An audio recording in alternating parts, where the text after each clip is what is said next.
छोड़ दीजिए, ठीक है, कंटिन्यू करें। अब यहां तक की सेशन अगर क्लियर है तो आगे बढ़ते हैं। ये क्या है देखते हैं, प्रोनाउन क्या होता है, एक नॉर्मल से बिल्कुल जा सकते। ये जो वर्ड है ये अपने आप में क्या है, प्रो प्लस नाउन। प्रो यानी कि इन प्लेस ऑफ, एडिशन, किसी चीज के बदले आने वाले, इंस्टीड ऑफ जो होते हैं उसे हम लोग प्रो कह रहे होते हैं, ठीक है। यानी कि नाउन के इंस्टीड जो आए उसे हम लोग प्रोनाउन कह रहे होते हैं। और आते क्यों हैं, ताकि बार बार नाउन आए ना। ये डाटा हमारे पास पहले से क्लियर था, ये डेफिनेशन बताने की तो जरूरी है नहीं। उसे क्यों आता बनाने के लिए, ताकि सेंटेंस को सुंदर बना सके, अच्छा दिखा सके।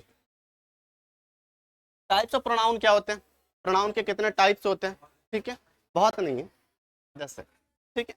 कई बार आपको 8 देखने को मिलेंगे, कई बार आपको 10 देखने को मिलेंगे, और ये 10 का 10 आपको पढ़ना पड़ेगा आज के क्लास में, ठीक है। पहला क्या है, अभी से बोर नहीं होना, अभी शुरू हुए। पहला है पर्सनल प्रोनाउन, दूसरा पॉसेसिव, तीसरा रिफ्लेक्सिव, चौथा डेमोन्स्ट्रेटिव, पांचवा रिलेटिव, छठा, सातवां, आठवां डिस्ट्रीब्यूटिव, और नौवां एम्फसाइजिंग होता है। एम्फसाइज यानी कि किसी चीज के ऊपर में एक्सटेंड करना, उसे एम्फसाइज करना, थोड़ी सी उसे प्रेशर देना, ठीक है। और इंडेफिनिट, ये हमारे पास 10 है। हालांकि प्रोनाउन को बहुत ज्यादा डीप में नहीं पढ़ना है हमें, हमें उतना पढ़ना है जितने से हमारी अभी काम बने और हमारी नॉलेज जहां तक जा सकती है अभी, क्योंकि बहुत ज्यादा डाटा अगर एक छोटे से बच्चे को दे देना तो वो उनके माइंड में स्टोर नहीं होते। तो आपके लेवल की चीजें बताई जा रही होंगी जो आपको समझ में आए, उससे ज्यादा नहीं बताए जाएंगे, तो समझने की कोशिश कीजिएगा। एक एक करके देखते हैं। पहला है जो पर्सनल प्रोनाउन, ठीक है। पर्सनल का मतलब तो समझ में आता ना, हमारी पर्सनल चीजें खुद की है, ठीक है। अगर मैं अपनी बात करूं तो आई, आप अपनी बात करो तो यू, सब लोग अपने बात करें तो वी, ठीक है। यानी कि ये हमारी पर्सनल हो जाएंगे, हिम, हर, मी, वो चीजें। यानी कि देखिए होते क्या, एक ऐसा वर्ड जो नाउन के बदले आ रहा हो, नाउन के बदले आने वाले कई सारे वर्ड्स होते हैं, फर्स्ट पर्सन होते हैं, सेकंड पर्सन होते हैं, थर्ड पर्सन होते हैं। सर ये फर्स्ट पर्सन क्या होता है, सेकंड पर्सन क्या होता है, थर्ड पर्सन क्या होता है, ठीक है। जो बोल रहा है वो फर्स्ट पर्सन है, जो सुन रहा है वो सेकंड पर्सन है, और जिसके बारे में बोली जा रही है वो थर्ड पर्सन है। ये डाटा क्लियर है ना। यानी कि बोलने वाले कौन हो सकते हैं, या तो मैं अकेले होऊंगा, या तो अगर हम लोग साथ में तो हम लोग साथ में हो सकते हैं, ठीक है। आई एंड वी बोलने वाले पर्सन हो जाएंगे, यानी कि फर्स्ट पर्सन। और बोल किससे रहे होंगे, या तो आपसे बोल रहे होंगे या तो आप लोगों से बोल रहे होंगे। तो जब आप और आप लोग की इंग्लिश यू ही होती है उस जगह पे वो क्या कहलाएंगे, सेकंड पर्सन। लेकिन हम लोग बात किसकी कर रहे होते हैं, किसी तीसरे पर्सन के बारे में बात कर रहे होते हैं, किसी तीसरे ऑब्जेक्ट के बारे में बात कर रहे हो, तो जिसके बारे में बात कर रहे हैं वो क्या कहलाएंगे, थर्ड पर्सन कहलाएंगे। यानी कि हमारे पास प्रोनाउन जो होंगे वो कितने पर्सन में होंगे, फर्स्ट, सेकेंड और थर्ड में से। यही वर्ड है हमारे पास जो पर्सनल प्रोनाउन है। आई है, वी है, यू, ही, सी, इट, दे। इनका जो ऑब्जेक्टिव केस होता है मी, अस, हिम, हर, देम, ये सारे क्या कहलाते हैं, हमारे क्या कहलाते हैं, पर्सनल प्रोनाउन कहलाते हैं, ठीक है। अब इनके यूजेस को देखते हैं। ये तो जान गए कि सीधा सीधा डेफिनेशन भी कई किताबों में लिखा होता है कि I, we, you, he, she, it and they are known as personal pronoun. ये चीजों को हम लोग पर्सनल प्रोनाउन कहते हैं, क्योंकि किसी पर्सन को इंडिकेट कर रहा होता है, ये कर रहा होता है ना, किसी ना किसी पर्सन को इंडिकेट कर रहा है। आई यानी कि मुझे कर रहा है, वी यानी कि हम लोगों को कर रहा है, यू यानी कि आप लोगों को कर रहा है, ही यानी कि किसी एक शख्स को कर रहा है, सी यानी कि कोई शख्स है जो फीमेल में है, इट यानी कि कोई नॉन लिविंग बीइंग है, और क्या है, दे यानी कि उन लोगों की बात की जा रही है।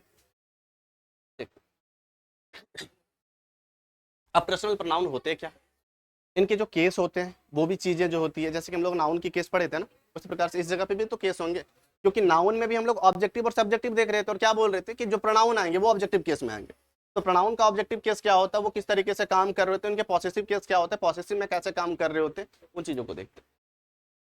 फर्स्ट पर्सन जो होता है सिंगुलर के लिए आई होता है, और अगर प्लूरल हो तो वी हो जाता है, ठीक है। लेकिन सिंगुलर का जो ऑब्जेक्टिव केस बन रहा हो तो वो क्या बनता है, मी, और इसका अस बनता है। लेकिन इसकी जो पॉसेसिव केस होती है वो क्या बनती है, माई नहीं बनती बेटे, माइन बनती है, ठीक है। ये पॉसेसिव प्रोनाउन है और ये पॉसेसिव एडजेक्टिव है, ये माइंड में रखना। आई का पॉसेसिव प्रोनाउन जो बनेगा वो माइन बनेगा, पॉसेसिव एडजेक्टिव जो माई बनेगा। वी का जो पॉसेसिव प्रोनाउन आवर्स बनेगा, एस लास्ट में लगे हुए, और इसका पॉसेसिव एडजेक्टिव आवर बनेंगे, ठीक है। इस जगह पे सेकंड पर्सन जो हमारे पास यू है, इनका ऑब्जेक्टिव भी यू, लेकिन पॉसेसिव एडजेक्टिव योर होगा, लेकिन पॉसेसिव प्रोनाउन क्या हो जाएंगे, योर्स हो जाएंगे, एस लगे हुए। इससे आगे थर्ड पर्सन जो हमारे पास में सिंगुलर क्या होते हैं, ही सी इट होते हैं, और प्लूरल में क्या हो जाते हैं हमारे पास, दे हो जाते हैं। तो ही का हर होता है, नहीं, ही का हिम होता है, सी का हर होता है, और इट का इट ही रहता है। लेकिन इसकी जब पॉसेसिव दिखानी होती है तो हर, हीज और इट्स हो जाता है। लेकिन पॉसेसिव क्या, एडजेक्टिव। लेकिन पॉसेसिव अगर प्रोनाउन दिखाना तो उस जगह पे कैसे काम कर रहे होते हैं, हर्ष होते हैं और हीज होते हैं, लेकिन इट्स नहीं होता है। इट का पॉसेसिव प्रोनाउन नहीं होता, उसे सीधा का सीधा इट ही लिखना होता है हर जगह पे। ये क्लियर है डाटा। आगे दे का देम होता है, और देयर नहीं, देयर्स होते हैं, ठीक है, देयर्स होते हैं। लेकिन इनके जो पॉसेसिव एडजेक्टिव होते हैं वो क्या होते हैं। अब सर, पॉसेसिव एडजेक्टिव और पॉसेसिव प्रोनाउन को एक साथ हमने लिखा क्यों, ठीक है, इस चीज को यूज कहाँ किया जा रहा है। सर देखने में तो दोनों एक ही लग रहा, माई मतलब भी मेरा, माइंड मतलब भी मेरा, आवर मतलब हमारा, आवर्स मतलब भी हमारा, योर मतलब आपका, योर्स मतलब भी आपका, ही हर मतलब भी उनका, हर्ष मतलब भी उनका, ठीक है, हीज मतलब भी उनका, तो हीज मतलब भी उनका, इट्स यानी कि उनका ही होता है। और अगर इट बोलूं इस जगह पे भी उनका ही होने वाला है। देयर यानी कि उन लोगों का, और देयर्स यानी कि भी उन लोगों का। फिर फर्क क्या है, फर्क ये है कि अगर आपको पार्ट्स ऑफ स्पीच पढ़े आप, और पार्ट्स ऑफ स्पीच आपके माइंड में है, तो वो चीजें फर्क समझ में आएंगे, अन्यथा नहीं आने वाले। आपने क्या देखा था कि एडजेक्टिव एक ऐसा वर्ड होता है जो एक नाउन या तो एक प्रोनाउन के बदले आता है, ठीक है।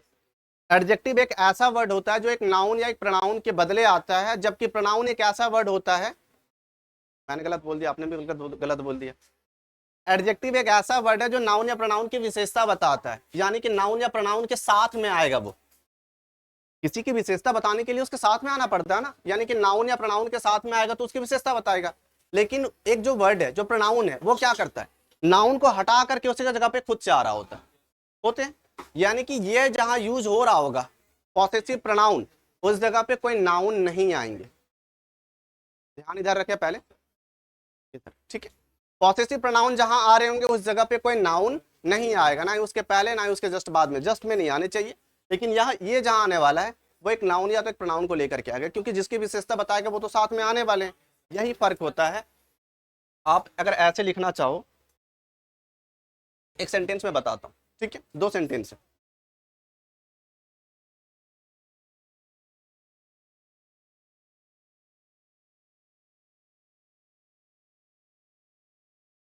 ठीक है, दिस इज माई बुक, यानी कि ये किताब मेरी है, ये किताब मेरी है। ये क्या है हमारे पास, बुक जो है वो बुक नाउन है ना। इस जगह पे जो माई आया है वो क्या था हमारे पास, पॉसेशन दिखाने के लिए यूज किया जा रहा था। और अगर नाउन की पॉसेशन दिखाने के लिए यूज किया जा रहा है, किसकी किताब है ये बताने के लिए बोला जा रहा है, उसकी विशेषता बता रहा है, उसके बारे में कुछ एक्स्ट्रा बता रहा है, तो ये क्या कहलाएगा, एडजेक्टिव कहलाएगा ना। तो ये क्या हो गया, पॉसेसिव एडजेक्टिव। इस जगह पे माइन बुक लिख सकते हैं क्या, दिस इज माइन बुक, नहीं लिख सकते। तो उस जगह पे हमें क्या लिखना पड़ेगा, दिस बुक इज माइन। इसके आसपास में कहीं नाउन भटकता हुआ दिखा, नहीं ना दिखा। यही होता प्रोनाउन। प्रोनाउन आएंगे उस जगह पे नाउन नहीं आएगा, ठीक है। और एडजेक्टिव जिस जगह पे आएगा उस जगह पे नाउन और प्रोनाउन आ सकते हैं, क्योंकि वो विशेषता बताने के लिए होते हैं, और ये जो होते हैं उनके जगह पे आने के लिए होते हैं। इज इट क्लियर, दोनों के बीच में फर्क समझ में आया। जब भी प्रोनाउन आएंगे तो वो तो या तो आखिरी में आ रहे होंगे या तो पहले में आ रहे होंगे, नाउन के साथ में नहीं आएंगे। और एडजेक्टिव जो होगा वो नाउन के पहले आ रहा होगा और उसके बारे में कुछ एक्स्ट्रा बता रहा होगा, ठीक है। पॉसेसिव प्रोनाउन किसके बाद आएगा, सबसे आखिरी में आएगा, उसके बाद कोई नाउन नहीं आना चाहिए। लेकिन पॉसेसिव एडजेक्टिव जो आएंगे वो किसी नाउन के साथ में आएंगे और उनकी विशेषता बता रहे होंगे, किसका है, किसका बिलोंगिंगनेस है, वो चीज बता रहे होंगे, यानी कि किससे संबंध है उसका, वो चीज को क्लियर कर रहा होगा। डन है। नेक्स्ट क्या, इफ ऑल 3 पर्सन्स, ठीक है, और 2 out of the 3 persons are used in a single sentence which is negative in sense, then the order of the pronoun that must be followed is 1 2 3। यानी कि सोचिए, अगर एक सेंटेंस है जिसमें से तीनों पर्सन एक साथ में आ गए, फर्स्ट पर्सन भी आ गए, सेकंड पर्सन भी आ गए, थर्ड पर्सन भी आ गए, लेकिन उस सेंटेंस में जो काम हो रहा है ना गलत काम हो रहा है, यानी कि नेगेटिव काम हो रही है, ठीक है। अब जब नेगेटिव काम हो रही तो पर्सन कैसे लिखेंगे सर, जैसे कि आपके पास मैंने दे दिया, ही भी दे दिया, आप गए थे, आपके दोस्त गए थे, और हम भी गए थे, ठीक है। मैं था, आप थे और आपके दोस्त थे, तो सेंटेंस में अरेंज कैसे कर दोगे, he you and I you and he they and I, क्या करोगे, यस सर नहीं करना। सुनिए, गए कौन कौन थे, आपके दोस्त गए थे,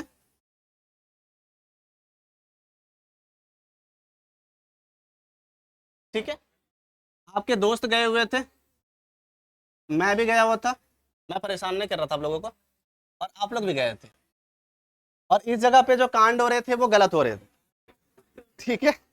यानी कि जो गलत होते हैं उसे कांड ही बोला जा रहा होता है। या तो हम लोग किसी को मार रहे थे, किसी से झगड़ा कर रहे थे, कोई गलती कर रहे थे, चोरी करने के लिए गए थे, डकैती करने के लिए गए थे, कुछ ऐसा काम कर रहे थे जिसकी मीनिंग नेगेटिव थी, काम हमारा नेगेटिव था। तो इस जगह पे ये जो पर्सन आएंगे वो ऐसे लिखेंगे, या तो ऐसे लिखेंगे, क्या लिखेंगे, या तो ऐसे लिखेंगे,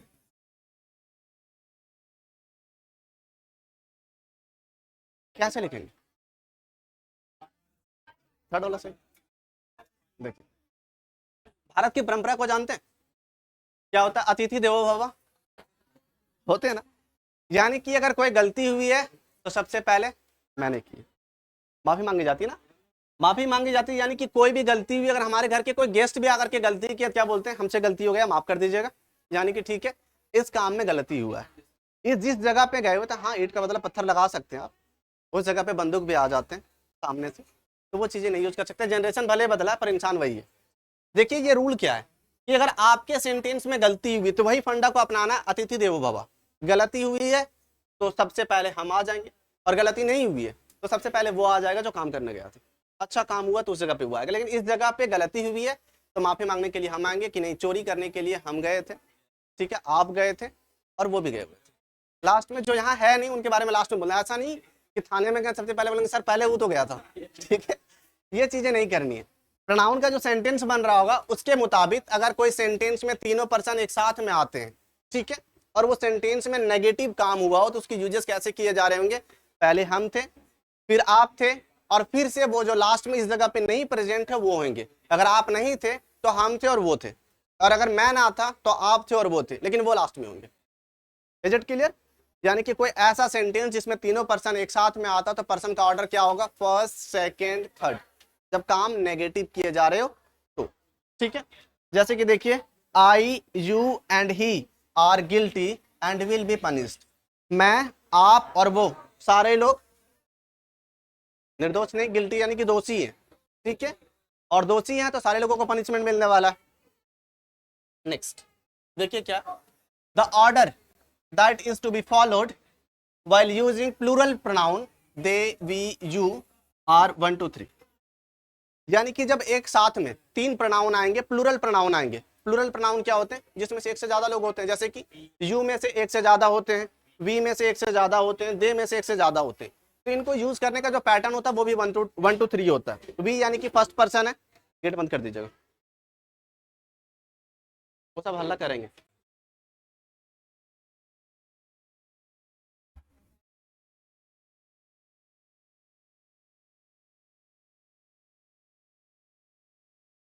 ठीक है, अब इन जगह पे आपको डिसाइड करना है कि सर इसमें से फर्स्ट पर्सन कौन है, सेकंड पर्सन कौन है और थर्ड पर्सन कौन है। दे, वी और यू में से फर्स्ट पर्सन, सेकंड पर्सन और थर्ड पर्सन कौन कौन है। वी हमारा फर्स्ट पर्सन है, यू हमारा सेकंड है, और दे हमारा थर्ड है। यानी कि ऐसा सेंटेंस जिस सेंटेंस में तीनों जो प्रोनाउन आए वो प्लूरल फॉर्म में आए, वी, यू और दे आए, तो उनके अरेंज करने के पैटर्न क्या होंगे, फर्स्ट, सेकंड और थर्ड होंगे, यानी कि 1 2 और 3। जैसे कि we, you and they will be awarded for the good work we have done. हम लोगों ने जो अच्छा काम किया, जो चोरी किए थे जाकर के, उसके लिए हम लोगों को सम्मानित किया जा रहा होगा जेल में ले जाकर के, ठीक है। लेकिन सम्मानित किसे किया जा रहा होगा, सबसे पहले पहले पर्सन को किया जाएगा, फिर दूसरे को, फिर तीसरे को। जो यहाँ नहीं है उसे बाद में किया जाएगा। सबसे पहले हम मार खा लेंगे, ठीक है, उसके बाद आप लोग को खिलाएंगे, उसके बाद जब सारे लोग की मतलब पूरी बेइज्जती हो जाएगी तो फिर तीसरे वाले को लाया जाएगा, ठीक है। वो चीजें होती है कि जिस प्रकार से हमने देखा कि अगर एक साथ में सारे पर्सन आते हैं और उस सेंटेंस में नेगेटिव मीनिंग आ रही है, नेगेटिव काम हो रहे हैं, तो ऑर्डर क्या रहेगा प्रोनाउन के अरेंजमेंट का, first person, second person, third person. अगर एक साथ में तीनों प्रोनाउन आते हैं जो प्लूरल है, उनका भी ऑर्डर क्या रहेगा, फर्स्ट पर्सन, सेकंड पर्सन और third person. Is it done? Next देखिए क्या है, पॉसेसिव प्रोनाउन क्या है, is used to indicate possessive या पॉसेशन। पॉसेशन मतलब तो समझ में आ चुका होगा अब तक, अधिकार दिखाना, ठीक है, हक दिखाना, किसी चीज के ऊपर में अधिकार दिखाना ही पॉसेशन होता है ना। फॉर एग्जांपल जैसे कि माइन बोल रहे हैं, अभी पॉसेसिव प्रोनाउन उधर देखे थे, mine, Y O U R में से एस लगा दे रहे थे पॉसेसिव प्रोनाउन, एस हटा दे रहे थे पॉसेसिव एडजेक्टिव, वो ओ यू आर में से एस लगा दे रहे थे तो पॉसेसिव प्रोनाउन, एस हटा दे रहे थे तो पॉसेसिव एडजेक्टिव हो जा रहे थे। सेम चीज यहाँ है, हर्स, देयर्स, आवर्स, एक्सेट्रा। ये सारे ऐसी चीजें जो पॉसेशन दिखाने में काम आती है। ये किताब मेरी है, वो घर मेरा है, वो साइकिल मेरा है, वो बक्सा उनका है, वो दीवार उनकी है। होते हैं ना, गप करनी है तो बाहर जाकर के डिबेट कर, उधर डिबेट चल रहा है, जा सकते हैं, इस रूम में डिबेट है, इंटरेस्ट तो उधर भी जा सकते हैं, उधर भी परेशान है डिबेट कर करके लोग। ठीक है, यानी कि क्या क्लियर हुआ कि पॉसेसिव प्रोनाउन जो होते हैं वो किसी चीज के ऊपर में हमारा हक दिखा रहे होते हैं। जैसे कि हमारा है तो माइन, आपका है तो योर्स, ठीक है, हम लोगों का है तो आवर्स, उन लोगों का है तो देयर्स, ठीक है, उनका है तो हीज, और अगर उनकी है तो हर्स। ठीक है, ये चीजें दिखाई जा रही होती। Noun is not used after possessive pronoun, ये तो मैंने आपको पहले क्लियर किया कि नाउन पॉसेसिव प्रोनाउन के बाद आ ही नहीं सकते, या तो पहले नहीं आ सकते, क्योंकि पॉसेसिव प्रोनाउन क्या होता है, उनके बदले आने वाले वर्ड होते हैं, उनकी विशेषता बताने वाले वर्ड नहीं होते हैं। पॉसेसिव प्रोनाउन, पॉसेसिव एडजेक्टिव के बाद नाउन आ सकता है, पॉसेसिव प्रोनाउन के बाद नहीं आ सकते। देखिए, दिस इज माइन बुक, ये जो किताब है वो किसकी है, मेरी है। दिस इज योर्स बुक, ये आपकी किताब है। ठीक है, इसे अगर हम लोग उल्टे तरीके से बनाना चाहे कि जो माइन है, आवर्स है, उसे बुक के बाद लगाना चाहे तो कैसे लगाएंगे, एस को हटा देंगे, इस जगह पे माई कर देंगे और इस जगह पे योर कर देंगे, दिस बुक इज माइन हो जाते हैं। दिस इज माइन बुक सही है, दिस इज योर्स बुक सही है, नहीं है, ये गलत है। ठीक है, इस जगह पे ये गलत है, तो इन्हें सही कैसे कर रहे होंगे हम लोग, दिस बुक इज माइन। इस जगह पे अगर सीधा इसे ही सही करना है तो क्या करेंगे हम लोग, इस जगह पे माई लगाएंगे, लेकिन माई लगाने के बाद ये पॉसेसिव प्रोनाउन ना होकर के पॉसेसिव एडजेक्टिव हो जाएगा, क्योंकि इसके बाद जस्ट में नाउन आया है। इस जगह पे योर अगर लगा देते तो पॉसेसिव एडजेक्टिव हो जाता है, पॉसेसिव प्रोनाउन नहीं होता। अगर पॉसेसिव प्रोनाउन बनाना तो क्या होंगे फिर से इस जगह पे, दिस बुक इज योर, नहीं योर्स। ठीक है, ये डाटा क्लियर हुआ। आगे क्या दिया हुआ देखिए, नोट करना है। Noun is used after possessive adjective, जो हमने अभी यूज किया कि पॉसेसिव एडजेक्टिव जो है इसके बाद में नाउन आ रहे होंगे। देखिए, माई के बाद भी नाउन आए, योर के बाद भी नाउन आए, इस जगह पे माई के बाद भी नाउन आए, योर के बाद भी नाउन। यानी कि पॉसेसिव एडजेक्टिव के बाद नाउन आ सकते हैं, लेकिन पॉसेसिव प्रोनाउन के बाद कभी भी नाउन नहीं आ सकते। क्या तक समझ में आया? आगे, there are some rules which must be followed to ensure the grammatical accuracy while studying the possessive pronoun. ठीक है, पॉसेसिव प्रोनाउन को यूज करते वक्त हमें कुछ रूल है जिसे हमेशा याद रखना पड़ेगा, ताकि उनको हम लोग हमेशा सही तरीके से यूज कर सके, ग्रामेटिकल तरीके से। अब पॉसेसिव प्रोनाउन क्या होते हैं, are not used with the words like separation, बहुत इंटरेस्टिंग है ये, leave, excuse, mention, report, pardon और साइट, फेवर। बोला जाता ना, इस वर्ड को समझने की कोशिश कीजिएगा। लीव यानी कि छुट्टी, ठीक है, या छोड़ना। सेपरेशन यानी कि किसी से दूर होना, जुदा होना। ठीक है, बाकी एक्सक्यूज यानी कि क्षमा मांगना, इस जगह पे मेंशन यानी किसी चीज को दर्शाना, रिपोर्ट यानी कि कोई चीज दर्ज करवाना, पार्डन यानी कि क्षमा ही मांगना होता है उस जगह पे भी, साइट यानी कि आपके दृश्य, और फेवर यानी कि किसी के सहमति में होना, किसी के तरफ होकर के बात करना। ठीक है, ये सब जो वर्ड होते हैं ना, इसमें साथ, इसके साथ में हम लोग सेपरेशन के साथ में, लीव के साथ में, एक्सक्यूज के साथ में, मेंशन के साथ में पॉसेसिव प्रोनाउन नहीं यूज कर सकते। ऐसा नहीं कह सकते कि आपकी जुदाई मुझे बर्दाश्त ना हुई। ठीक है, आपसे छुट्टी मुझे बर्दाश्त ना हुई, आपकी छुट्टी हम लोग नहीं कह सकते। ठीक है, आपकी जुदाई नहीं कह सकते, आपसे जुदाई कह सकते। आपसे जुदा होना मुझे रास ना आया। ठीक है, ये जो छुट्टी थी वो रास ना आई, वो चीजों को सीधा पॉसेसिव प्रोनाउन के साथ में नहीं यूज करते। देखिए, समझने की कोशिश कीजिएगा सेंटेंस के माध्यम से। शी नीड्स योर फेवर, उनको आपकी फेवर यानी कि सपोर्ट की जरूरत है। She needs favour from you. इस जगह इन दोनों सेंटेंस का जो मीनिंग है थोड़ी समझने की कोशिश कीजिएगा, बहुत छोटा सा मीनिंग है।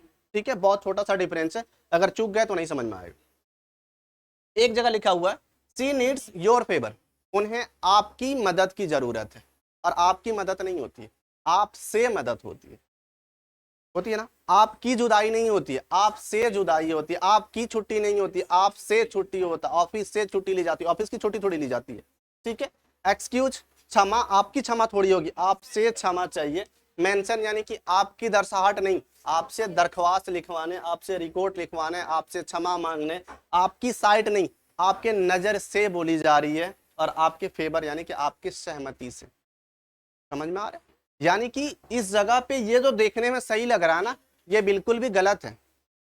शी नीड्स योर फेवर, उन्हें आपकी सहमति नहीं चाहिए, आपसे सहमति चाहिए, आपसे सलाह चाहिए, आपकी सहानुभूति चाहिए उनकी। ठीक है, तो ये जो फेवर है वो कभी भी योर के बाद नहीं आएगा, क्योंकि योर क्या हो जाता है इस जगह पे, पॉसेसिव एडजेक्टिव हो जाता है, इस जगह पे योर्स लग जाने चाहिए थे। ठीक है, तो इस जगह पे बनने वाले कैसे, ये योर्स फेवर, योर्स लगा लीजिएगा, पॉसेसिव प्रोनाउन यूज कर रहे थे ना हम लोग, पॉसेसिव एडजेक्टिव हो गए थे गलती से। तो सी नीड्स योर्स फेवर हम लोग लिखेंगे तो ये गलत हो जाएगा। इसे कैसे लिखना होगा, सी नीड्स फेवर फ्रॉम यू, उन्हें आपसे सहमति की जरूरत है, उन्हें आपसे जुदाई की जरूरत है, उन्हें आपसे छुट्टी की जरूरत है, उन्हें आपसे क्षमा की जरूरत है। ये डाटा क्लियर हुआ? आपकी छुट्टी नहीं होनी चाहिए, आपकी सहमति नहीं होनी चाहिए, आपसे सब कुछ होनी चाहिए। तो योर फेवर नहीं होना चाहिए, फेवर फ्रॉम यू होना चाहिए। योर सेपरेशन नहीं होना चाहिए, सेपरेशन फ्रॉम यू होना, योर होना चाहिए। योर लीव नहीं होना चाहिए, लीव फ्रॉम यू होना चाहिए। योर एक्सक्यूज नहीं होना चाहिए, एक्सक्यूज फ्रॉम यू होना चाहिए। और जो गप कर रहे हैं वो समझ लीजिएगा, बहुत कम टाइम आपके पास, संभल जाइए। रिफ्लेक्सिव प्रोनाउन क्या होता है? रिफ्लेक्स का मतलब समझ में आता है? साइंस पढ़े, रिफ्लेक्स का मतलब क्या होता है? बराबर आपती, ठीक है, उतना हिंदी मुझे नहीं आता है। रिफ्लेक्स करना यानी कि घूम करके आपके ऊपर आ जाना, ठीक है। यानी कि शीशा जो है, शीशे के सामने अगर हम लाइट को यूज करते हैं तो क्या होता है, टकरा करके हमारे पास आती है, रिफ्लेक्ट करते हैं, सॉरी, ठीक है। अब रिफ्लेक्सिव प्रोनाउन भी इस जगह पे वही होने वाली, यानी कि खुद का। मेरा रिफ्लेक्सिव क्या होगा, मैं खुद। आपका रिफ्लेक्सिव क्या होगा, आप खुद। उनका रिफ्लेक्सिव क्या होगा, वे खुद। उसका रिफ्लेक्सिव क्या होगा, वह खुद होगी। आपका और अगर कोई जीन्स है, उनका रिफ्लेक्सिव क्या होगा, वह खुद होंगे। यानी कि ही का हिमसेल्फ, सी का हर सेल्फ, आई का माई सेल्फ, यू का योर सेल्फ, और अगर सारे लोग हैं तो योर सेल्फ्स, ठीक है। आवर का आवर सेल्फ, दे का देम सेल्फ्स। यानी कि रिफ्लेक्सिव प्रोनाउन ऐसे होते हैं जो प्रोनाउन को रिफ्लेक्ट करके दे रहे होते हैं, ठीक है। जो इंसान काम कर रहा है उसी को रिफ्लेक्ट करके दिखाया जा रहा है। यानी कि मैं खुद, आप खुद, वे खुद, सारे लोग खुद। यानी कि मैं अगर खुद बोलूं तो माई सेल्फ, आप अगर खुद बोलो तो योर सेल्फ, वे लोग अगर खुद बोले तो देम सेल्फ होते हैं। सेम चीज है। Reflexive pronouns are formed by joining suffix, क्या लगते हैं, या तो सेल्फ लगेंगे या तो कहां गए फिर से, self to the personal pronoun. अब पर्सनल प्रोनाउन क्या क्या होते हैं वो तो जानते हैं, I, we, you, he, she, it, they. अब फंडा क्या है कि किसके साथ सेल्फ लगाएंगे और किसके साथ सेल्फ्स लगाएंगे, वो क्या चीजें होती है उसे देखते हैं।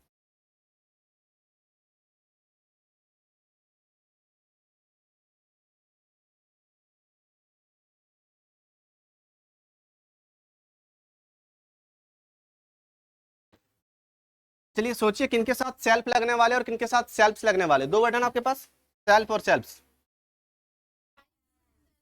ऐसा नहीं बताइए ना, पूरा बता दीजिए एक बार में, एक डाटा में से। यानी कि जो डाटा सिंगुलर होगा ना, एक इंसान की जिस जगह पे बात की जा रही है उस जगह पे सेल्फ लगेगा, और जिस जगह पे एक से ज्यादा की बात की जा रही है उस जगह पे SELVES लगेंगे। जैसे कि नाइफ वगैरह में लगा देते ना VES वाली चीजें, वैसे इस जगह पे SELVES लगाने। तो आई के साथ सेल्फ लगेंगे, आई के साथ सेल्फ लगेगा तो ऑब्जेक्टिव केस में लगता है ना सेल्फ, तो माई सेल्फ हो जाएंगे, ठीक है। वी के साथ आवर सेल्फ, आवर सेल्फ होंगे।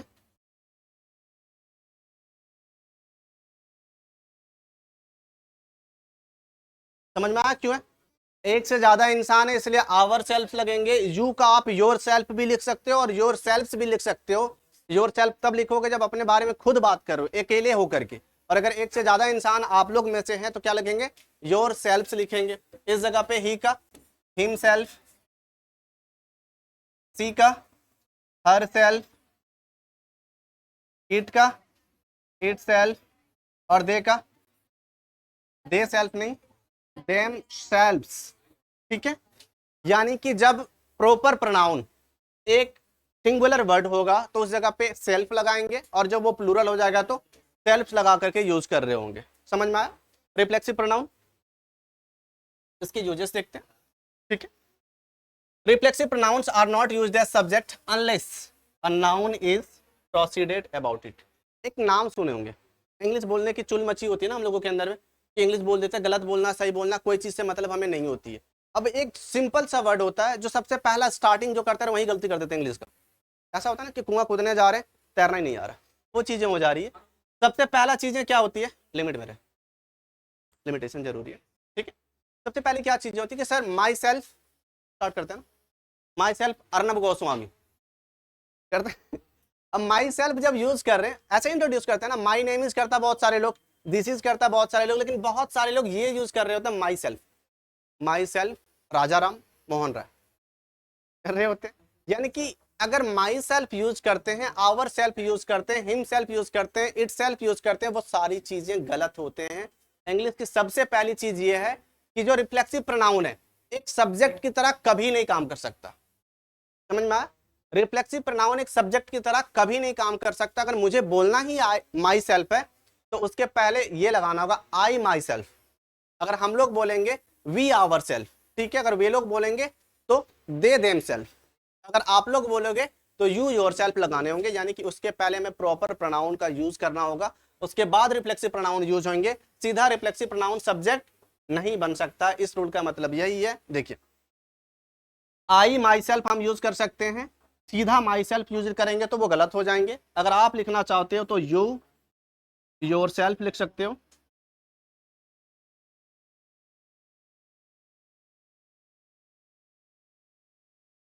मैं खुद विक्रम विराट, ठीक है, ये आप खुद। योर सेल्फ का मतलब ये खुद, माई सेल्फ का मतलब मैं खुद, हिम सेल्फ का मतलब वह खुद, हर सेल्फ का मतलब वह खुद जो होती है से मतलब फीमेल पर्सन में से, आवर सेल्फ का मतलब हम लोग खुद होता है। तो जब तक हम लोग प्रॉपर प्रोनाउन का यूज नहीं करेंगे और सीधा myself ourself yourself use करेंगे, वो पूरी तरीके से ग्रामेटिकल्स में से मिस्टेक हो जाएंगे। तो जब भी माई सेल्फ कहीं लिखा वो फर्स्ट में देखे, उसके पहले हम लोग पर्सनल प्रोनाउन का यूज कर रहे होंगे ताकि सेंटेंस को सही बना सके और उसे एक ग्रामेटिकल कॉन्टेक्स्ट दे सके। समझ में आया। यानी कि आज के बाद हम लोग जब भी अपने आप को इंट्रोड्यूस कर रहे हैं तो माई सेल्फ नहीं बोलेंगे, आई माई सेल्फ बोलेंगे। किसी और को करना है तो ही हिम सेल्फ बोलेंगे, अपने आप को बोलना है तो जैसे कि बहुत सारे लोग तो वी आवर सेल्फ्स, ठीक है। यानी कि यू योर सेल्फ जो भी है राजू रस्तोगी, ठीक है, you your self Raju Rastogi. आगे एक वर्ड जो होते हैं, कुछ वर्ड से जैसे कि कीप यानी कि रखना, स्टॉप यानी कि बंद, टर्न यानी कि घुमाना, qualify, bath, move, rest, hide, ये जो चीज होते हैं ना, ये ऐसे ऐसे वर्ड है जिस जगह पे हम लोग क्या नहीं यूज कर सकते और क्या रिफ्लेक्सिव प्रोनाउन का यूज नहीं कर सकते, ठीक है। ऐसे वर्ड्स हैं जैसे कि keep, stop, turn, qualify, bath, move, rest, hide etcetera are few words which do not take reflexive pronoun. इन सब के साथ में हम लोग रिफ्लेक्सिव प्रोनाउन का यूज नहीं कर सकते। जैसे कि देखिएगा, he hide himself behind the wall, उन्होंने अपने आप को दीवार के पीछे छुपा लिया, उन्होंने अपने आप को दीवार के पीछे छुपा लिया। तो छुपा लिया तो खुद को ही छुपाएगा ना भाई, हिमसेल्फ लिखने की क्या जरूरत है, सीधा क्या लगाएगा, ही हाइड, हाइड ही होता है, V3 होंगे शायद, V2 होंगे ये, ठीक। He hide himself behind the wall, उन्होंने खुद को अगर मैं लिखूं he hide behind the wall, वो दीवार के पीछे छुप गया। अब खुद को क्यों छुपाएगा भाई, छुप जाना और खुद को छुपाना एक ही सेंस दे रहा है, इसलिए बात अब बोलेंगे खुद को नहलवा लिया, खुद को नहलवा लिया, खुद को टर्न कर लिया, खुद को क्वालिफाई करवा लिया, खुद को रोक लिया, नहीं, सीधा वो रोक लिया, वो रुक गया। जैसे कि स्टॉप यानी कि वो रख लिया, स्टॉप यानी कि वो रुक गया, टर्न यानी कि घूम गया, क्वालिफाई यानी कि क्रॉस कर गया यानी कि पास कर गया वो चीज को, बात यानी कि नहा लिया, मूव यानी कि आगे बढ़ गया, रेस्ट यानी कि आराम कर लिया। मैं बोलूंगा वो खुद आराम करा लिया, ठीक है, वो खुद मूव करा लिया, वो खुद नहा लिया, वो खुद क्वालिफाई करा लिया, ये चीजें खराब हो जाती है। यानी कि ये जो वर्ड्स है इनके साथ में हम लोग पॉसेसिव रिफ्लेक्सिव प्रोनाउन का यूज नहीं कर सकते। बिना रिफ्लेक्सिव प्रोनाउन का यूज किए हुए में आगे बढ़ना पड़ेगा। तो इसकी सेंटेंस क्या होगी, ही हाइड बिहाइंड द वॉल, ठीक है, ये वो दीवार के पीछे छुप जाते हैं, वो अपने आप को दीवार के पीछे नहीं छुपाते, वो खुद छुप जाते हैं, ठीक है। वो घर जाते हैं या तो वो कुछ रखते हैं, he kept himself in the अलमीरा, वो अपने आप को अलमारी में रख लेते हैं, नहीं, ही केप्ट इन द अलमीरा, he kept himself in the अलमीरा, किसी और को अलमीरा में रखे तो हिमसेल्फ को नहीं यूज करना, हर सेल्फ को नहीं यूज करना, सारी चीजों को इमिट करनी है। रिफ्लेक्सिव प्रोनाउन इसके बाद में कभी नहीं आएंगे। कौन कौन से वर्ड है, keep, stop, turn, qualify, bath, move, ठीक है, इन सब के बाद रिफ्लेक्सिव प्रोनाउन नहीं आई। आगे क्या, it is used after some words like acquit, avail, amuse, reconcile, resign, avenge, adapt, adjust, pride, absent and enjoy. ये ऐसे वर्ड्स हैं जिनके साथ में ये चीजें यूज की जा रही होती है। कंप्लीट होगा, ठीक है। One should avail one self of the opportunity, समझिए ये सेंटेंस को समझना जरूरी है, एग्जाम में आते हैं ये चीजें। किसके एग्जाम में आते हैं ये नहीं बता सकता हूँ, पर आते हैं, ठीक है। ये कुछ कुछ ऐसे वर्ड्स हैं, एक्विट है, अवेल है, अम्यूज है, रिकॉन्सिल है, रिजाइन है, अवेंज है, फिर से अडप्ट है, एडजस्ट है, प्राइड है, एब्सेंट है, एंजॉय है। इन चीजों में कुछ कुछ ऐसे वर्ड्स हैं जो बार बार हम लोग यूज कर रहे होते हैं, सारे नहीं यूज करते। हम लोग क्या यूज करते हैं, एंजॉय का यूज करते हैं, एब्सेंट का यूज करते हैं, कई बार प्राइड का यूज कर रहे होते हैं, ठीक है। बाकी सारी चीजों का यूज नहीं करते। तो जिन चीजों का यूज करता है उसी चीज को हम लोग सबसे पहले देखते हैं। क्या चल रहा है, जो बताई जा रही इधर देख लीजिए ना पहले। One should avail one self of the opportunity which life gives, यानी कि एक इंसान को खुद से वो सारी अपॉर्चुनिटी का लुत्फ उठा लेना चाहिए जो उसकी जिंदगी उसे दे रही है, ठीक है। एक इंसान को उसकी जिंदगी यानी कि उसकी खुद की जिंदगी जो उसे अपॉर्चुनिटीज दे रही है, मौके दे रहे हैं, उन सारे मौके का लुत्फ उठा लेना चाहिए, वन सेल्फ यानी कि खुद का, ठीक है। उसी प्रकार से अगर आप लिखो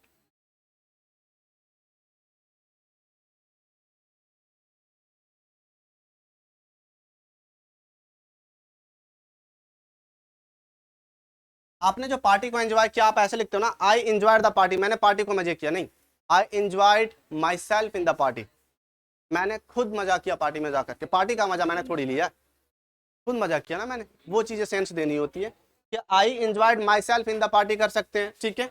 one should avail one self of the opportunity, उसी प्रकार से और क्या हो सकते हैं, I absented my self from the class, मैंने क्लास से खुद को एब्सेंट किया। समझ में आ रहा है, नहीं समझ में आ रहा तो वो चीजें पूछ सकते हैं, ऐसा नहीं कि मेरा मूड उधर है, ये ऐसा है, वो चीजें अगर नहीं क्लियर हो रहा पूछ लीजिएगा। एब्सेंट के साथ में आई एब्सेंट नहीं यूज करेंगे, I absented my self from the class, मैंने अपने आप को क्लास से एब्सेंट करा लिया। I availed my self the opportunity that life gave me, मेरी जिंदगी ने मुझे जो भी मौके दिए उन सारे मौके का मैंने लुत्फ उठाया, ठीक है। और क्या था इस जगह पे, आई enjoyed my self in the party, मैंने पार्टी में खुद जाकर के मजे किए, ठीक है। इन लगा सकते हैं, क्लियर है। डेमोन्स्ट्रेटिव प्रोनाउन क्या होते हैं, डेमोन्स्ट्रेटिव प्रोनाउन क्या होते हैं, demonstrative pronouns are those pronoun that are used to point toward something specific within a sentence, यानी कि डेमोन्स्ट्रेट यानी कि इंडिकेट करना, इशारा करना, एक ऐसा प्रोनाउन जो दूसरे की तरफ इशारा कर रहा हो, जैसे कि दिस कर रहे होते हैं, दैट कर रहे होते हैं, दीज कर रहे होते हैं, दोज कर रहे होते हैं। अब दिस दैट दीज दोज का यूज कहाँ करते हैं, दिस दैट दीज दोज का यूज कहाँ कर रहे होते हैं। ये बहुत छोटी सी चीज है, अगर ये नहीं आ रही है ना तो 10th के 2-4 नंबर भूल जाइएगा, हाँ 2-4 नंबर आराम से, क्योंकि अगर ये चीजें आपसे नहीं बन रही तो सेंटेंसेस फ्रेम नहीं होने वाली। दिस का यूज कहाँ करेंगे, दैट का यूज कहाँ करेंगे, दिस का यूज कहाँ करेंगे, दोज का यूज कहाँ करेंगे, अगर यही नहीं पता तो सेंटेंस कहाँ से बनेंगे, ओके। अच्छा चेक करता हूँ, मैं बताता हूँ फिर। देखिए दिस का मतलब तो यह होता है, दैट का मतलब वह होता है, दीज यानी कि ये, दोज यानी कि वे, सच यानी कि ऐसा, वन यानी कि एक। लेकिन मुझे अभी तक जो ध्यान देना है वो यहां तक देना। अब दिस क्या होता है, दैट क्या होता है, सर दिस का यूज कहाँ करते हैं, दैट का यूज कहाँ करते हैं, दीज का यूज कहाँ करते हैं, दोज का यूज कहाँ करते हैं। सर यहाँ लिखा रहेगा वहां दिस लगा देंगे, वहां लिखा रहेगा वहां दैट लगा देंगे, ये सब रहेंगे वहां दीज लगा देंगे, वे सब रहेंगे वहां दोज लगा देंगे, पर कब तक, इसकी एग्जैक्ट डेफिनेशन क्या होंगे।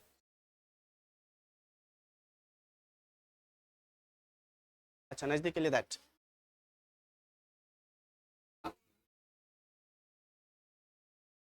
दूर है उसके लिए दोज या दैट, कंफ्यूजन है,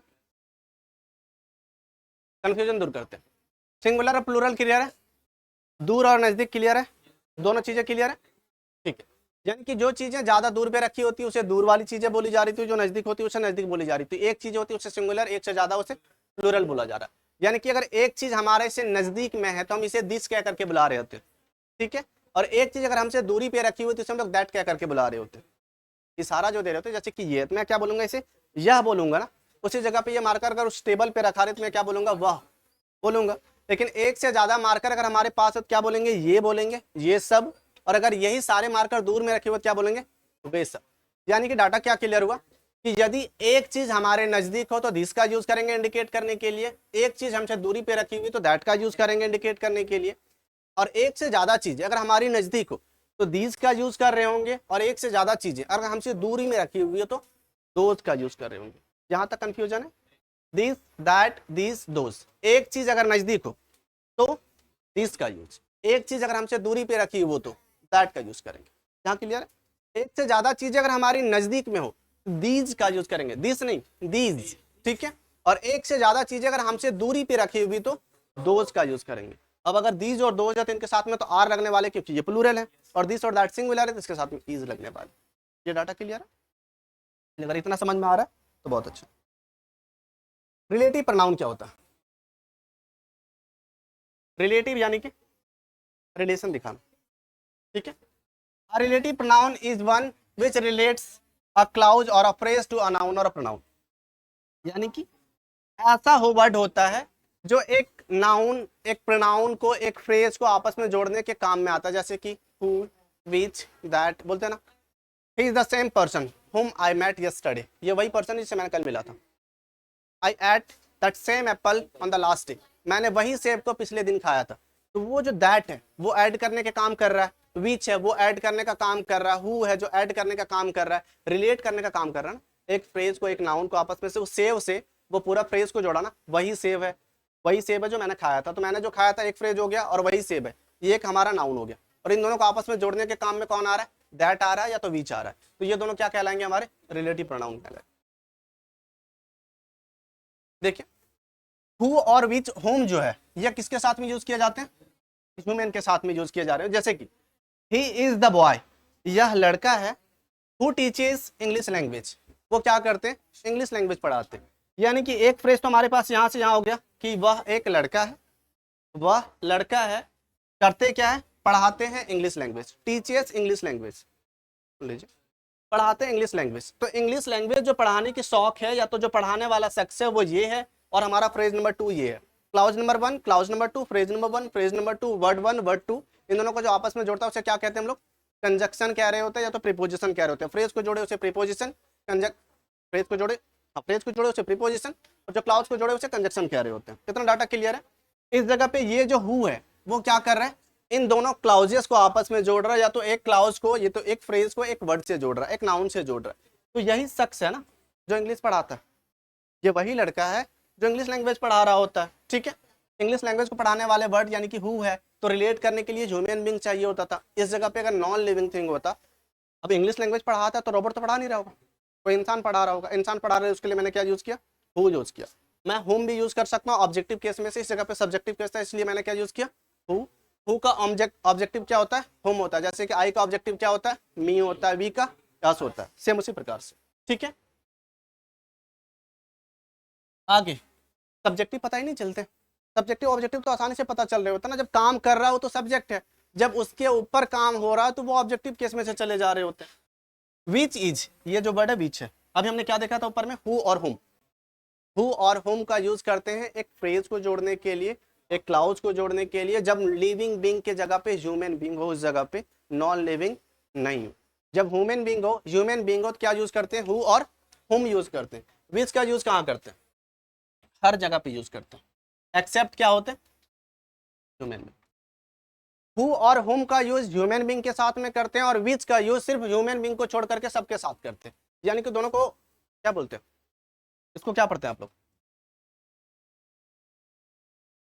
मैथ में कुछ पढ़ते हैं ऐसे करके, ऐसे करके कुछ पढ़ते हैं, पता नहीं, ऐसे होता है ना, ठीक है, जो भी होते हैं ऐसे, यानी कि इनवर्सनली प्रोपोर्शनल होते हैं ये चीजें, ठीक है। यानी कि होता क्या है कि हु और जो हुम है वो सिर्फ इंसानों में काम करेगा, और विच जो इंसान को छोड़ करके सब में काम करेगा, ठीक है। इस जगह पे देखिए, this is the car which I bought, ये वही कार है जो मैंने खरीदी है। अब इस जगह पे ये फ्रेज को और इस फ्रेज को जोड़ने के काम में विच आया, लेकिन ये दोनों नॉन लिविंग बीइंग थे जिस कारण से विच आया। अगर ह्यूमन बीइंग होता तो हु या तो होम आता। क्लियर है? देखिए हुज जो है, हुज यानी कि किसका, ठीक है, is used as possessive case.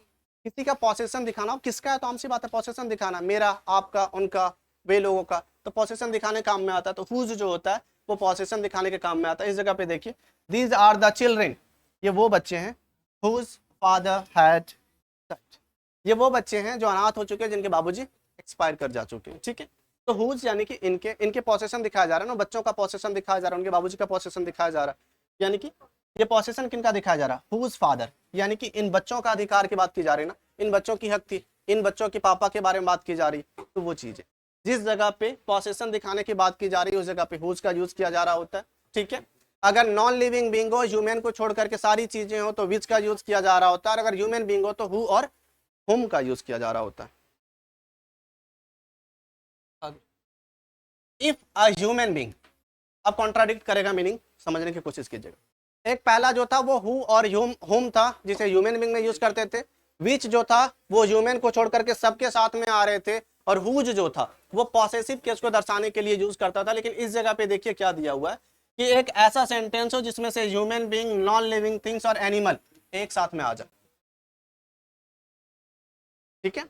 Human being, non living being और एनिमल, यानी कि इंसान भी हो, निर्जीव चीजें भी हो, जानवर भी हो, ये सारी चीजें अगर एक साथ में आ जाती, इनमें से कोई दो भी एक साथ में आ जाता, तो सर कौन सा कनेक्टर यूज करेंगे? इंसान को इंसान से जोड़ना है तो हु और हुम का यूज कर देंगे, ठीक है।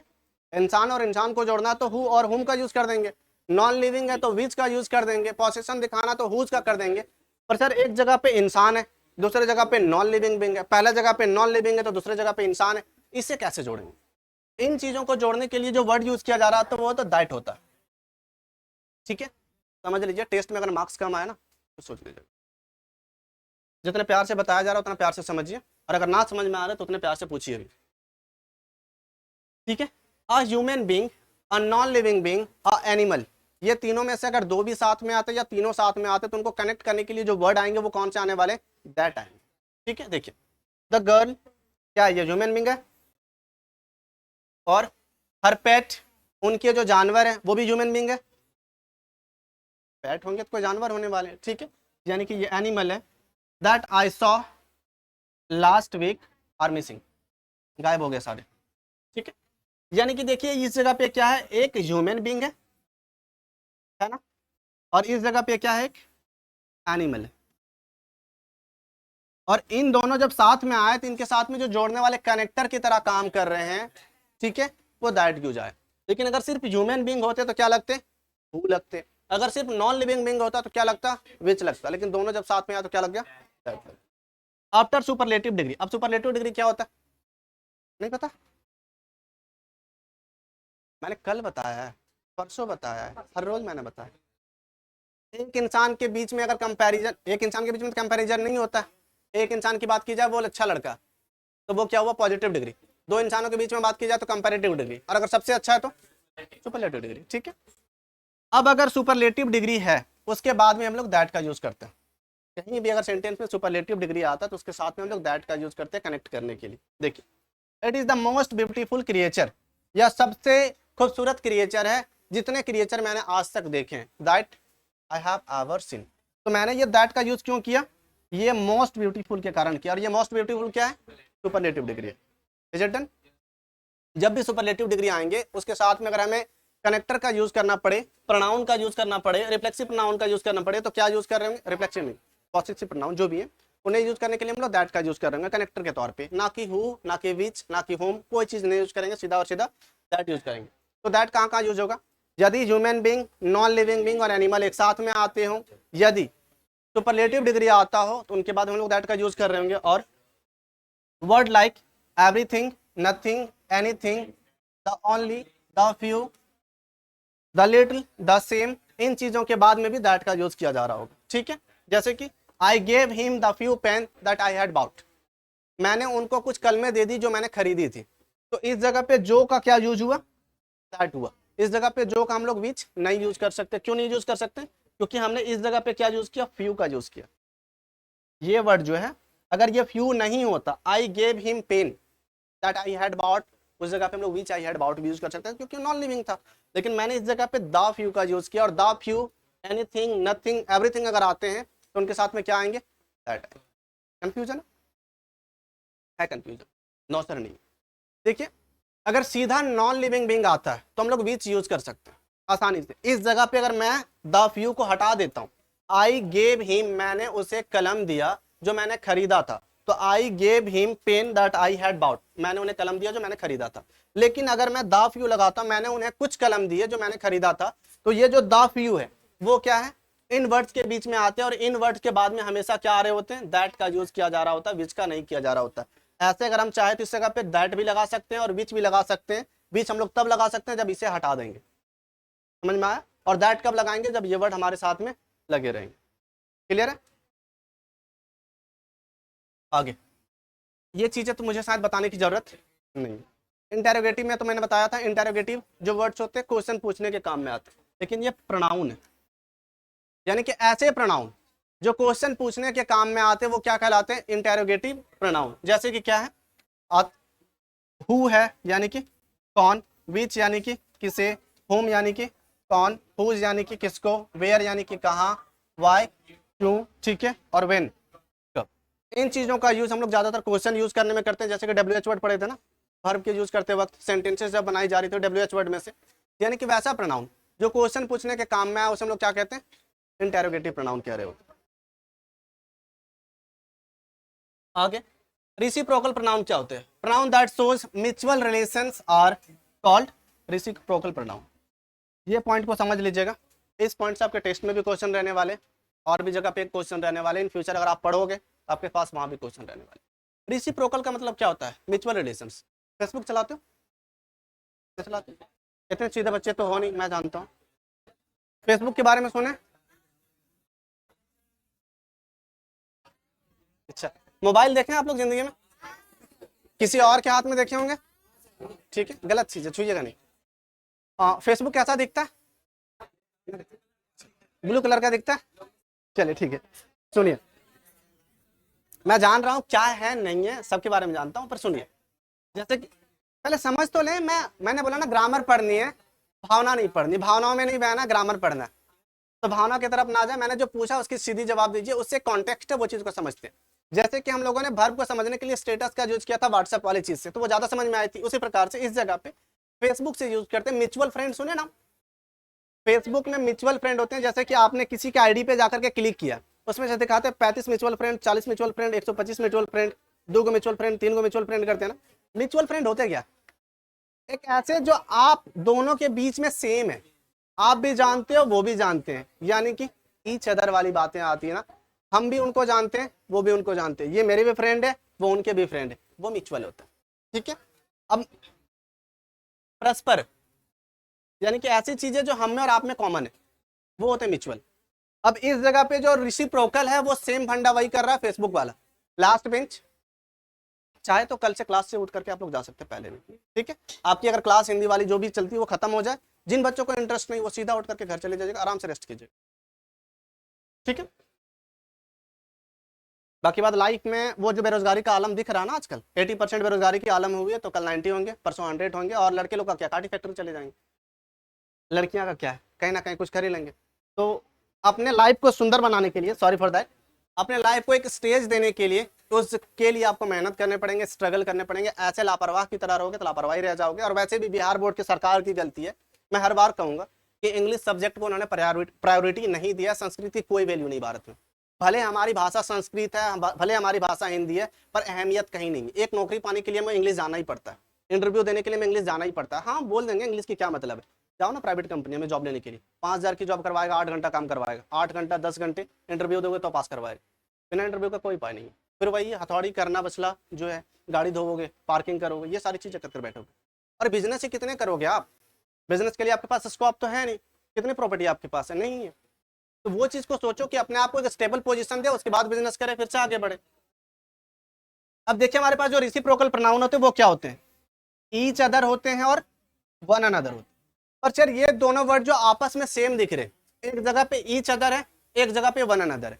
ईच अदर का यूज कहाँ कर रहे होंगे, वन अनदर का यूज कहाँ कर रहे होंगे, ठीक है। जैसे कि मैं बोलूं, 2 पर्सन खड़े हैं आपस में, 2 पर्सन खड़े, ये इनको जानते हैं, ये भी इनको जानते हैं, तो ये क्या कहलाएगा, वन अनदर कहलाएगा या ईच अदर कहलाएगा, ईच अदर।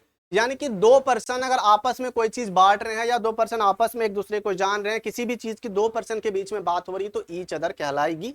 लेकिन अगर 1 से 2 इंसान से ज्यादा के बीच में बात हो रही है, कि ये तीनों इंसान आपस में सबको जानते हैं, ये चारों इंसान आपस में सबको जानते हैं, ये आप लोग सारे लोग आपस में सबको जानते हैं, तो आप लोगों के लिए वन अनदर हो जाएगा। आप इनको भी जानते हैं, ये भी आपको जानते हैं, आप इनको जानते हैं, वो भी आपको जानते हैं, यानी कि सारे लोग जानते हैं, तो क्या कहलाएगा वो वन अनदर कहलाएगा। जिस जगह पे एक ग्रुप ऑफ पीपल सारे एक दूसरे को जान रहे हैं, एक दूसरे को पहचान रहे, एक दूसरे की बात करते हैं, वो क्या कहलाता है वन अनदर कहलाता है। यानी कि जहां दो लोगों से ज्यादा की बात की जाए उस जगह पे वन अनदर, और जहां दो लोगों के बीच की बात की जाए उस जगह पे ईच अदर की होंगे। ठीक है, तो ये क्या हो जाएगा दो पर्सन यानी कि ईच अदर, और ये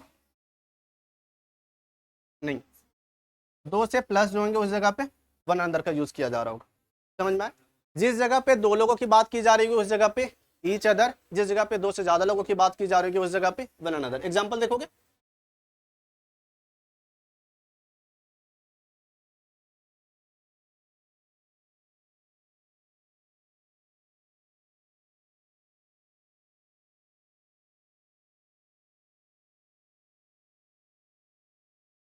मैं और वो एक दूसरे से बहुत परिचित हैं, ठीक है, वो भी मुझे अच्छे से जानते हैं, मैं भी उनको अच्छे से जानता हूँ, लेकिन इस जगह पे हो जाएगा I you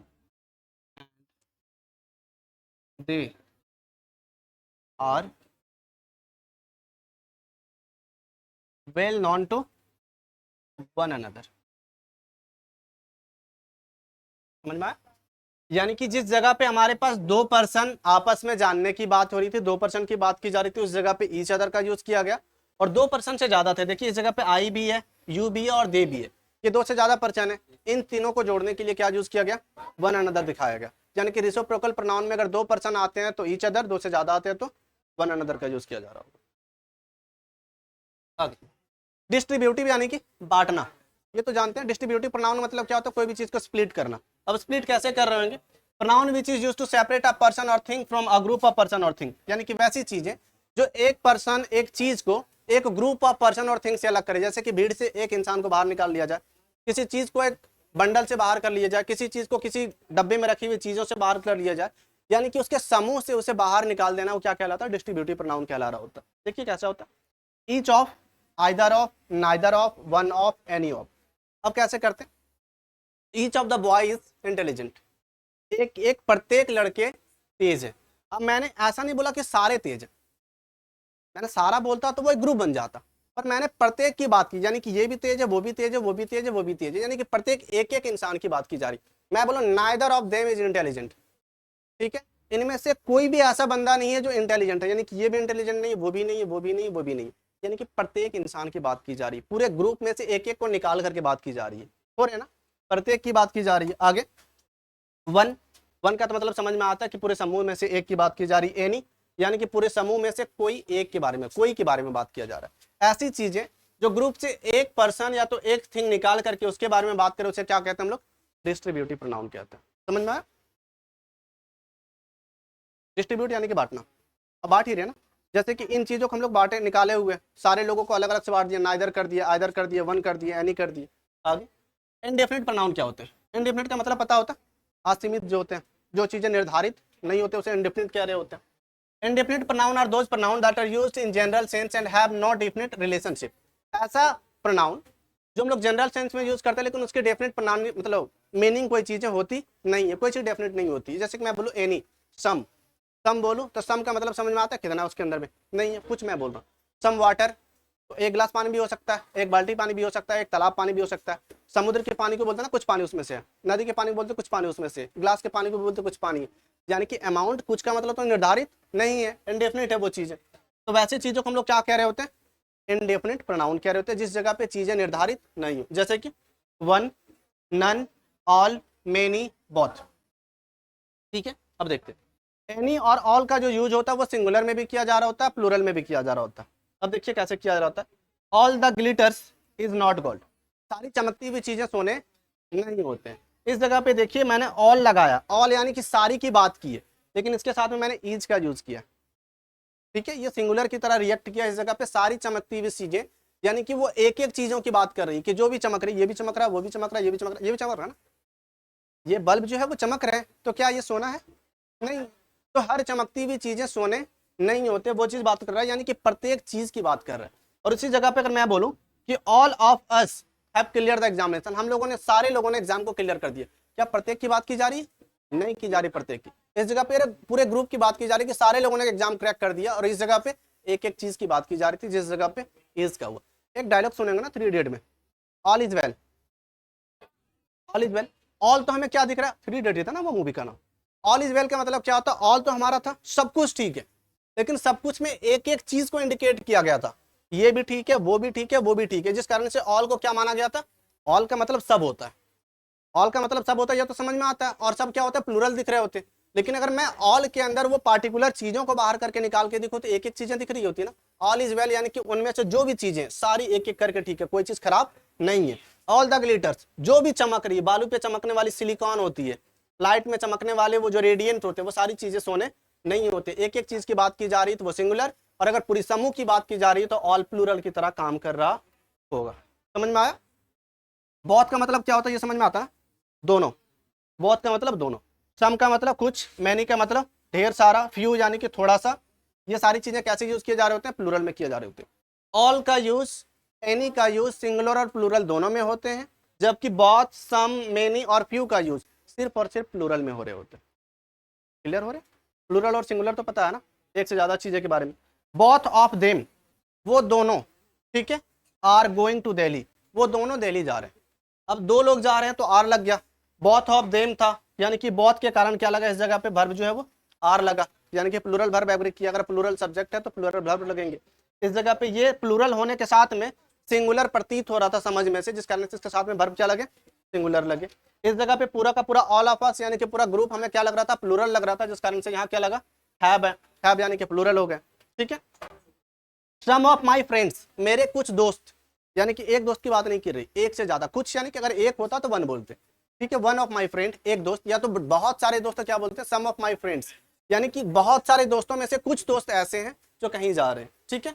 I have joint private companies, मेरे कुछ दोस्तों ने प्राइवेट कंपनी को ज्वाइन कर लिया। तो कुछ दोस्त यानी कि एक से ज्यादा है, और एक से ज्यादा तो प्लूरल होंगे, और प्लूरल होंगे तो उनके साथ में क्या लगेंगे? या तो हैव लगेगा, या तो आर लगेगा, या तो वर लगेंगे। ठीक है, या तो डू लगेगा। तो क्या लगे इस जगह पे हमारे पास? देखिए हैव लगे, यानी कि सम, बहुत, मेनी, फ्यू ये यूज होंगे वो किस तरीके से होंगे? प्लूरल की तरीके से यूज होंगे। एनी और ऑल जो होंगे वो सिंगुलर और प्लूरल दोनों की तरह यूज होंगे। हम लोगों ने अब तक पूरी तरीके के प्रोनाउन को कंप्लीट कर दिया है, सारे के सारे प्रोनाउन खत्म हो चुके हैं। अब आपको करना है क्या है कि प्रोनाउन को बहुत अच्छे तरीके से रिवाइज करना है। कल से क्लास आपके साथ ऑफ रहेंगे, नहीं कल इंग्लिश की क्लास होंगे, ठीक है, कल आपके इंग्लिश क्लास होंगे इसी टाइम पे जब हो रहे हैं। और कल हम लोग एडजेक्टिव को कंटिन्यू कर रहे होंगे। उसके बाद आपकी क्लास एक सप्ताह के लिए ऑफ रहने वाले हैं। क्या कर देना वो, एक सप्ताह के लिए आपके क्लास ऑफ रहेंगे, और एक सप्ताह के अंतराल में आपके पास जितने भी कंटेंट पहुंचे हुए वो सारे कंटेंट को पूरी अच्छे तरीके से रिवाइज कर लीजिएगा। और जिस भी दिन क्लास रिन्यू होगा उस दिन या तो उसके अगले दिन या तो उसके अगले दिन आपके टेस्ट कंटिन्यू हो जाएंगे। टेस्ट का डेट आपका फिक्स नहीं होने वाला है, सरप्राइज टेस्ट रहेंगे। क्लास से बंक करने की कोशिश ना कीजिएगा कि बच जा रहे हैं, क्योंकि बचोगे तो उससे आपको नुकसान होने वाले, मुझे कोई नुकसान नहीं होने वाला। जो बच्चे अपियर होंगे, कुछ सवाल है? यूट्यूब में ऑब्जेक्टिव नहीं मिला? मैंने दिखाया था ना आपको।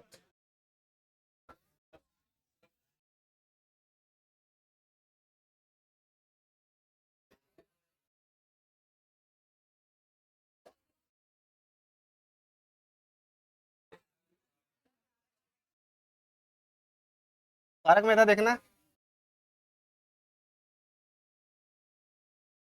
देखिए ये सर्च करने के बाद ना सीधा ऑब्जेक्टिव यही नहीं आ जाने वाले हैं।